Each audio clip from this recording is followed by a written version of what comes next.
Saya pernah punya pengalaman dengan seorang teman saya, rahimahullah, beliau sudah meninggal. Orangnya sangat soleh. Setiap azan di masjid selalu beribadah kepada Allah SWT, luar biasa gitu. Dari masih kami bujang dulu sampai sudah berumah tangga, sampai beliau punya anak mantu, ya, sampai meninggal, subhanallah. Saya diperlihatkan oleh Allah SWT keadaan ekonomi beliau susah sekali. Sampai kadang-kadang ada pendapatan, ada tidak, istrinya pun harus jualan makanan dan pakaian misalnya untuk membantu roda rumah tangga mereka. Saya terus bertanya-tanya, ada apa sebenarnya? Kenapa Allah belum bukain pintu rezeki orang ini?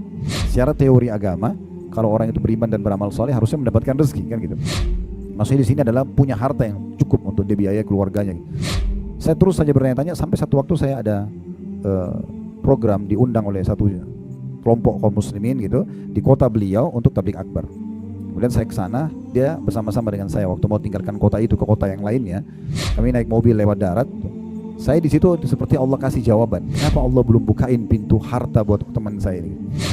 Pas kami jalan dan kebetulan waktu itu mobil kami rental mobil Avanza itu kami sewa. Kemudian naik mobil itu menuju ke kota yang satu karena di sana ada bandaranya. Kemudian duduk di mobil itu kami ngobrol biasa saja. Tiba-tiba ada satu orang ugal-ugalan, Bapak Ibu sekalian, bawa balap-balap mobilnya, dan saking kencangnya mobil itu sampai mobil yang kami tunggang ini goyang gitu ya. Terus saya lihat, oh ya sudahlah, orang begitu sifatnya mau diapakan, tidak mungkin kita turun menegurnya segala macam. Semoga Allah kasih hidayah.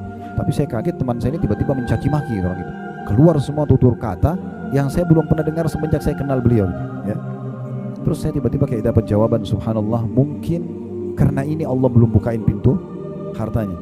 Dia baru naik mobil rental saja sama saya sudah bisa caci maki orang macam-macam gitu ya. Bagaimana kalau dia punya mobil sendiri?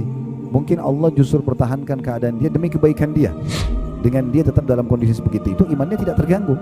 Nah, ada sebagian orang begitu ya.